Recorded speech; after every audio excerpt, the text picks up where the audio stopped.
முதுகலை ஆசிரியர் தேர்வுக்கு தயாராகி வரக்கூடிய உங்கள் அனைவருக்கும் என்னுடைய இனிய வணக்கம். நாம் தொடர்ந்து கல்வி உளவியல் பாடப்பகுதியில் 3 சாப்டரை முடிச்சுட்டு அதோட முக்கியமான ஆத்தர் யார் இருக்காங்களோ அவங்கள பற்றின தகவலும் நாம் பார்த்துருந்தோம். மொத்தமாக 28 வீடியோ நம்ம கல்வி உளவியலில் மட்டும் நாம் போஸ்ட் பண்ணியிருக்கோம். ஒவ்வொரு வீடியோவும் 10லிருந்து 20 நிமிடங்களுக்கு உள்ள எல்லா விஷயத்தையும் எக்ஸ்பிளைன் பண்ணுற மாதிரி இருக்கும். ஸோ இப்போ நம்ம எல்லா பாடப்பகுதியும் முடிச்சு தர்றதா சொல்லியிருந்தோம். ஸோ அதன் அடிப்படையில் இப்போ யூனிட் 8ல் எஜுகேஷ்னல் மெத்தடாலஜி அதில் கல்வியியல் பகுதியில் மாடர்னைசேஷன் ஆஃப் எஜுகேஷன் அப்படிங்கிற அந்த தலைப்பின் கீழே நேஷ்னல் பாலிசி ஆன் எஜுகேஷன் அப்படிங்கிற ஒரு தலைப்பை இன்றைக்கி நாம் பார்க்க இருக்கிறோம்.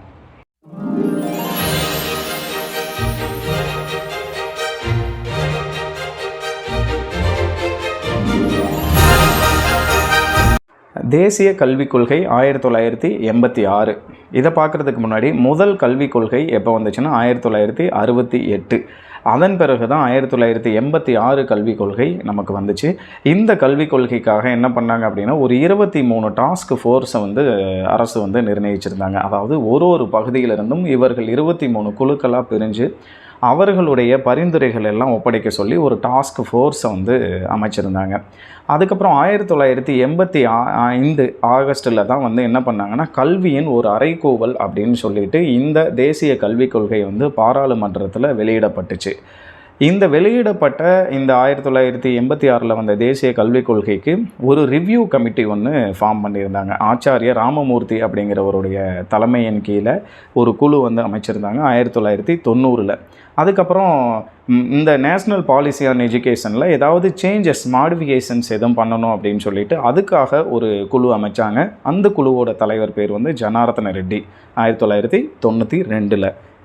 தேசிய கல்விக் கொள்கை 1986 என்ன முக்கிய நோக்கங்கள் இருந்துச்சு அப்படின்னு பார்த்தோம்னா அனைவருக்கும் கல்வி. நம்ம 1950 நம்ம அரசியலமைப்பு சட்டம் நடைமுறைக்கு வந்த வருடத்திலிருந்து இதே தான், அனைவருக்கும் கல்வி கொடுக்கணும் அப்படிங்கிறதான் ஒரு பெரிய நோக்கமாக இருக்குது. ஸோ அதையே முக்கிய நோக்கமாக இந்த பாலிசி கொண்டு இருந்தது.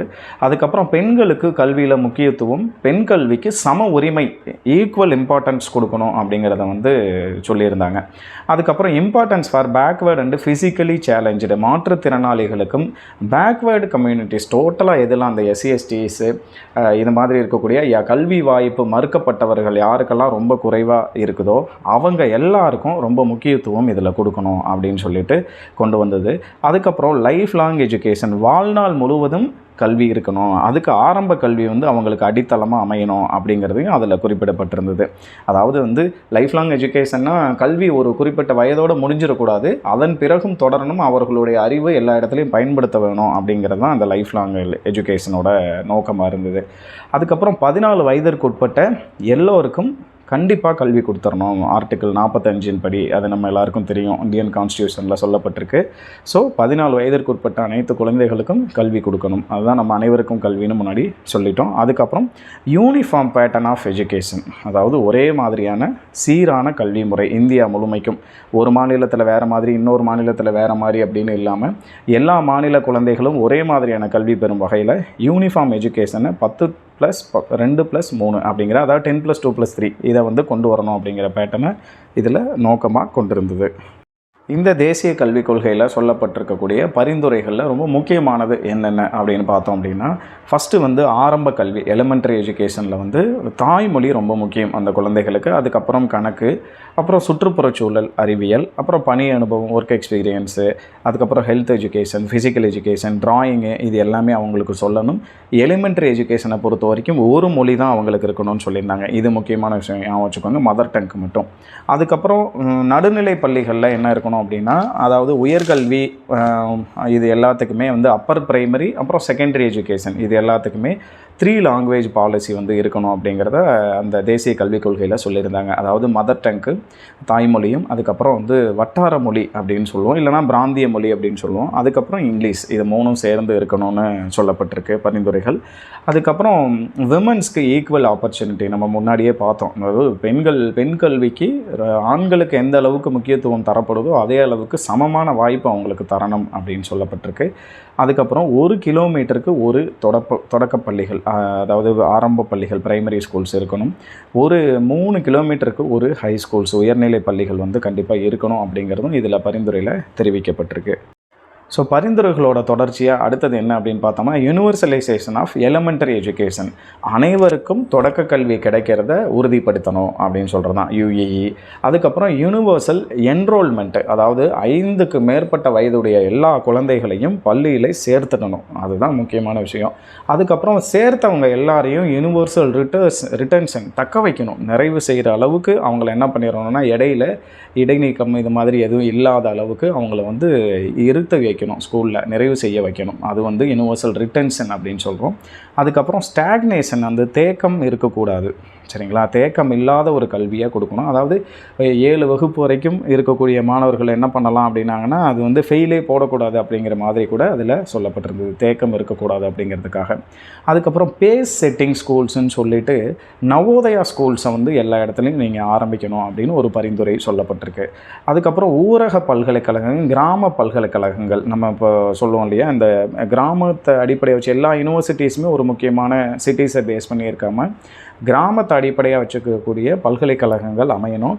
அதுக்கப்புறம் இந்த லைஃப் லாங் எஜுகேஷன், வாழ்நாள் முழுவதும் கல்வி அப்படின்னு சொல்லியிருக்கோம், அதை நிறைவேற்றுறதுக்கு என்ன பண்ணணும்னா தொலைதூர கல்வி, டிஸ்டன்ஸ் எஜுகேஷன்ஸ், இது எல்லாத்தையுமே கொண்டு வந்து எல்லாருக்கும் கிடைக்கிற மாதிரி பண்ணணும் அப்படிங்கிற ஒரு பரிந்துரையும் சொல்லப்பட்டிருக்கு. இது வரைக்கும் நாம் பரிந்துரைகள் பார்த்தோம். இதுக்கப்புறம் இப்போ பார்க்குறது வந்து ப்ரோக்ராம் ஆஃப் ஆக்ஷன் 1992 ஒரு செயல் திட்டம் வகுத்தாங்க. எதுக்கு அப்படின்னா இந்த 1986 வெளிவந்த இந்த கல்விக் கொள்கை, தேசிய கல்விக் கொள்கையை வந்து செயல்படுத்துறதுக்காக ஒரு திட்டம் வந்தது தான் இது ப்ரோக்ராம் ஆஃப் ஆக்ஷன், POA அப்படின்னு சொல்கிறோம்.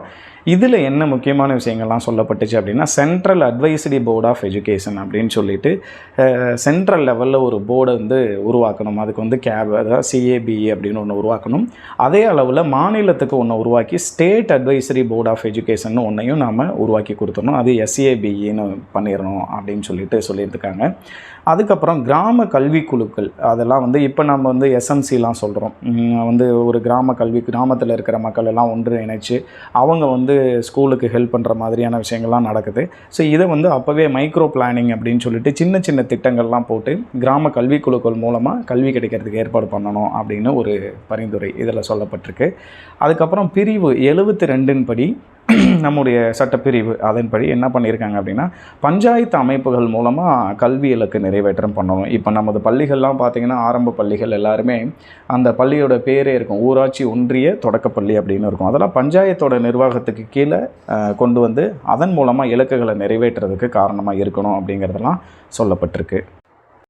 அடுத்தது இந்த தேசிய கல்விக் கொள்கை மூலமாக உருவாக்கப்பட்ட இன்னொரு திட்டம் வந்து ஆப்ரேஷன் பிளாக் போர்டு அப்படிங்கிற இந்த கரும்பலகை திட்டம் அப்படின்னு ஒன்று உருவாக்கி கொடுத்துருக்காங்க. இந்த திட்டத்தோட அடிப்படை என்ன அப்படின்னா பள்ளிக்கு தேவையான உபகரணங்கள், கட்டிட வசதி, இது எல்லாத்தையும் ஏற்படுத்தி கொடுக்கணும். அதுதான் நம்ம வந்து கட்டிடம் வசதி கொடுத்துடணும். விளையாட்டு உபகரணங்கள், கல்வி கற்பித்தலுக்கான உபகரணங்கள், பிளாக் போர்டு உட்பட சாக் பீஸு, பெஞ்ச், டெஸ்க்கு, அதுக்கப்புறம் லைப்ரரி, அதுக்கப்புறம் டீச்சிங் எய்ட்ஸ் வந்து ஒலி கருவிகள், விளையாட்டு உபகரணங்கள், குடிநீருக்கான வந்து நம்ம அந்த செட்டப்பு, அதுக்கப்புறம் கழிப்பிட வசதிகள் நல்லா இருக்கணும். இதையெல்லாம் அவங்களுக்கு பண்ணிக்கோ. இதுதான் ஒரு பிரைமரி, அதான் கரும்பலகை திட்டம்னாவே உபகரணங்கள்னு ஞாபகம் வச்சுக்கோங்க. அதுக்கப்புறம் ஆரம்ப பள்ளிகளில் 2 ஆசிரியர் குறைந்தபட்சம் இருக்கிறது வந்து இருக்கணும்.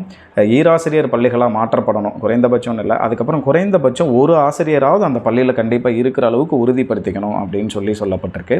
அதுக்கப்புறம் ஆசிரியர் பயிற்சிக்கு மாவட்ட ஆசிரியர் பயிற்சி நிறுவனங்கள் வந்து தொடங்கணும் அப்படின்னு சொல்லப்பட்டது. அதான் இப்போ நம்ம பார்த்துட்ருக்க டயட் அப்படின்னு சொல்கிறோம் இல்லையா, அது நம்ம பார்த்துட்ருக்கோம். அதுக்கப்புறம் நவோதய பள்ளிகள், கிராமப்புற மாணவர்களுக்காக உருவாக்கப்படுறது தான் இந்த நவோதய பள்ளிகள்.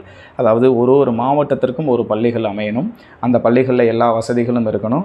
மாணவர்களுக்கு ஒரு அரசு பள்ளிகளில் படிக்கக்கூடிய கிராமப்புற மாணவர்களை தேர்ந்தெடுத்து நல்ல மதிப்பெண் பெற்ற மாணவர்கள் எல்லாரையும் கொண்டு வந்து இந்த நவோதய பள்ளிகளில் படிக்க வைக்கணுங்கிறது தான் அந்த திட்டம். அதுக்கப்புறம் இந்தியன் எஜுகேஷன் சர்வீஸ், நம்ம வந்து IASலாம் சொல்லுவோம் இல்லையா, அந்த மாதிரி இந்தியன் அட்மினிஸ்ட்ரேட்டிவ் சர்வீஸ் மாதிரி இந்தியன் எஜுகேஷன் சர்வீஸ்னு ஒன்று வந்து அறிமுகப்படுத்தணும். இந்திய கல்வி அந்த பிரிவு அப்படிங்கிறது மாதிரி இதுக்கு தனியாக ஒன்று கொண்டு வரணும் அப்படின்னு வந்து ஒரு பரிந்துரை சொல்லப்பட்டிருக்கு. அதுக்கப்புறம் வொகேஷ்னல் எஜுகேஷன்ஸ் இன் ஹை ஸ்கூல்ஸு, அதாவது உயர்நிலை பள்ளிகள்லேயே மாணவர்களுக்கு தொழிற்பயிற்சியை கொடுத்துடணும், தொழிற்கல்வியை அறிமுகப்படுத்திடணும் அப்படின்னு சொல்லிட்டு இந்த ஆப்ரேஷன் பிளாக் போர்டு திட்டம் மூலமாக சொல்லப்பட்டிருக்கு. ஸோ இது வரைக்கும் நாம் இன்றைக்கி பார்த்தது நேஷ்னல் பாலிசி ஆன் எஜுகேஷன் 1986, அது எப்படி அறிமுகப்படுத்தப்பட்டது, அதுக்கான செயல் திட்டம் என்ன போட்டிருந்தாங்க, அதை ஒட்டி வந்த ஆப்ரேஷன் பிளாக் போர்டுனா என்ன வந்திருக்கு அப்படிங்கிறத நாம் முழுசாக பார்த்துருக்கோம்.